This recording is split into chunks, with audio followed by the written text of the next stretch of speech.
د نیوز پریس چینل لیدونکو السلام علیکم. ستړي مشه په مو کړه تاسو لاندو مهمو خبرونو ته.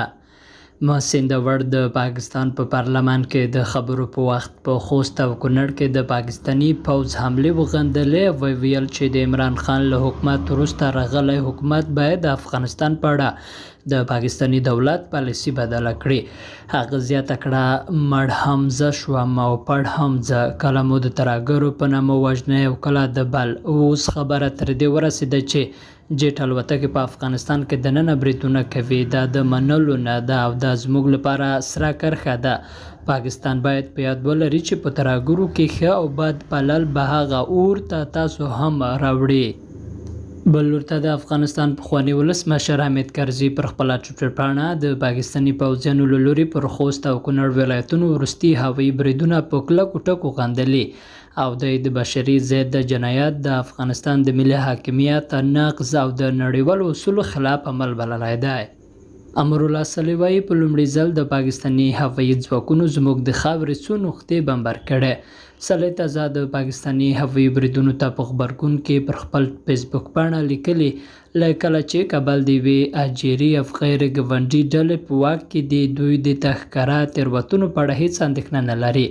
نو پاکستاني طالبان د دې لامل شوي چې وسله واخلي او اسلام آباد ته د ټوپک په زور خبرې وکړي. شاید یوه د حل لاره د قطر په دوحه کې د پاکستاني طالبانو د تحریک لپاره سیاسي دفتر پرانیستل او د نړیوالو سازمانونو تر څار لاندې مذاکرات پیل شي. که اسلام آباد د نسخه زموږ د قام لپاره تحمیلوي غوره ده چې د ځان لپاره وګڼي.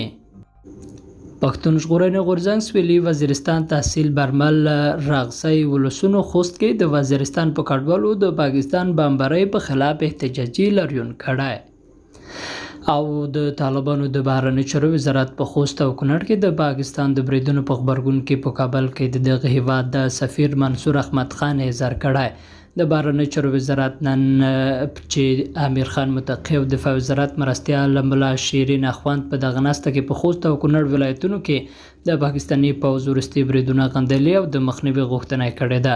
د بهرنیو چارو وزارت په اعلامیه کې د بهرنیو چارو وزیر متقی له قوله ویل شوي د خوست او کونړ په شمول د ټولو نظامي تاختیو مخنیوی د وشي او دغه ډول پیښې د دواړو همسایه هیوادونو ترمنځ اړیکې ترینګلې کوي چې له همدې ترینګلي حالت څخه به د دواړو هیوادونو بدخواهان او مغرضې کړای سوی استفاده وکړي او بده پایله به ولري. د بهرنیو چارو وزارت ویلي چې افغان لوري لخوا د پاکستان سفیر ته اعتراضیه لیک وسپارل شو ترڅو خپل مشرانو ته یې ورسوي. قدرمنو لیدونکو له ملتیا مو مننه.